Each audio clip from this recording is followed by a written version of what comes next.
Assalamualaikum warahmatullahi wabarakatuh. Perkenalkan, nama saya Enis Lastri dari Fakultas Ekonomi dan Bisnis, Prodi Manajemen kelas RA3. Tujuan saya membuat video ini adalah untuk memenuhi tugas mata kuliah pengantar manajemen. Saya akan memaparkan materi mengenai kerja tim dalam organisasi, komitmen organisasi, pengendalian, mengelola konflik, evaluasi, dan teknologi informasi. Kerja tim dalam organisasi.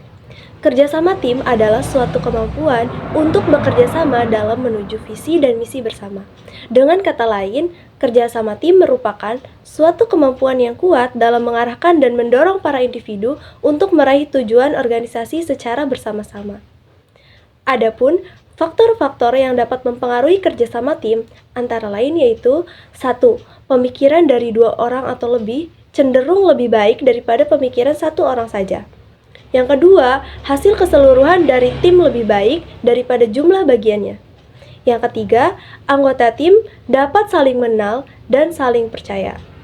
Yang keempat, kerjasama tim dapat menyebabkan komunikasi terbina dengan baik. Komitmen organisasi. Komitmen organisasi adalah tingkat kesediaan seorang anggota organisasi untuk mencapai tujuan bersama dan dapat memenuhi nilai organisasi. Komitmen organisasi memiliki dampak positif bagi kinerja dan keberlangsungan organisasi, serta dapat meningkatkan kepuasan kerja dan retensi karyawan. Jadi, komitmen sangatlah diperlukan dalam menjamin keberlangsungan dan kemajuan suatu organisasi. Hal ini dikarenakan komitmen dapat meningkatkan daya saing dalam suatu organisasi. Pengendalian. Pengendalian adalah suatu proses pengaturan aktivitas-aktivitas organisasi secara sistematis agar konsisten dengan ekspektasi yang terdapat dalam rencana, target, dan standar kinerja. Inti dari pengendalian adalah tindakan yang menyesuaikan operasi dengan standar yang telah ditetapkan. Adapun proses dan cara pengendalian yaitu proses pengendalian dapat dilakukan secara bertahap melalui langkah-langkah berikut. Yang pertama, menentukan standar pengendalian yang akan digunakan. Yang kedua, mengukur pelaksanaan atau hasil yang telah dicapai.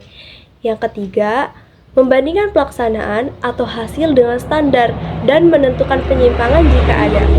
Yang keempat, melakukan tindakan perbaikan jika terdapat suatu penyimpangan. Selain proses yang harus dijalankan, seorang manajer juga harus mempunyai berbagai cara untuk memastikan bahwa semua fungsi manajemen dapat terlaksanakan. Dalam hal ini dapat diketahui melalui proses kontrol atau pengawasan yang dilakukan sebagai berikut. 1. Pengendalian secara langsung atau pengawasan secara langsung. Yang kedua, pengawasan secara tidak langsung atau jarak jauh dengan melalui laporan yang diberikan oleh karyawan. Mengelola konflik. Konflik merupakan suatu benturan atau perbedaan pendapat antara 2 orang atau lebih yang muncul karena adanya kepentingan atau tujuan dan nilai-nilai yang berbeda.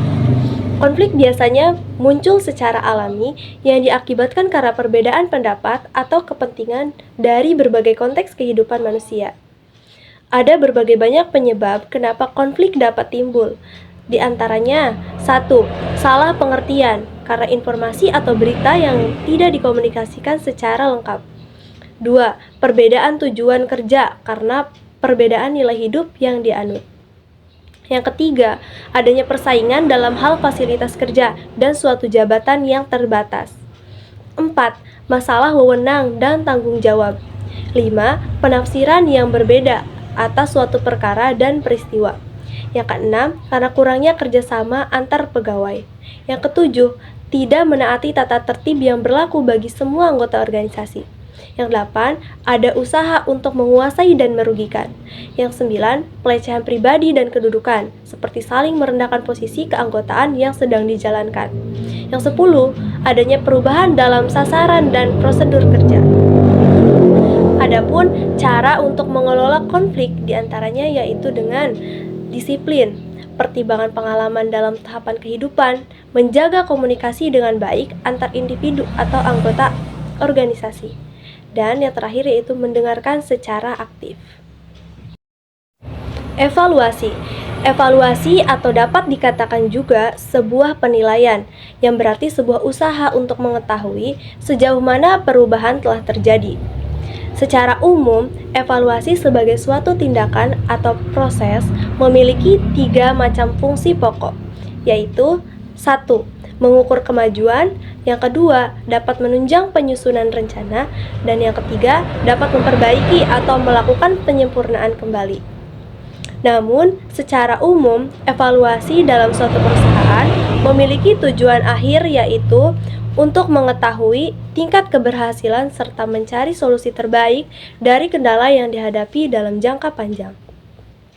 Hasil dari evaluasi tersebut dapat dijadikan sebagai bahan dalam menyusun strategi untuk menentukan arah dari perusahaan di kemudian hari. Pembahasan yang terakhir yaitu mengenai teknologi informasi. Teknologi informasi mencakup semua perangkat keras dan perangkat lunak yang digunakan untuk menciptakan, menyimpan, memproses, mengamankan, dan mengkomunikasikan informasi. Beberapa komponen utama dari teknologi informasi antara lain yaitu komputer atau handphone, internet, perangkat seluler, jaringan, database, serta aplikasi dan sistem perangkat lunak. Di masa kini, teknologi informasi sudah banyak diterapkan di berbagai bidang, di antaranya sektor komunikasi, ekonomi, pendidikan, hingga kesehatan. Ada beberapa contoh-contoh penerapan teknologi informasi yang kini sudah banyak diterapkan, di antaranya yaitu 1. Layanan SMS atau sekarang yang lebih sering digunakan untuk mengirim pesan teks, foto, video, dan dokumen, yaitu menggunakan WhatsApp. Yang kedua, rapat kini tidak harus bertemu secara langsung, melainkan bisa menggunakan Zoom atau Google Meet.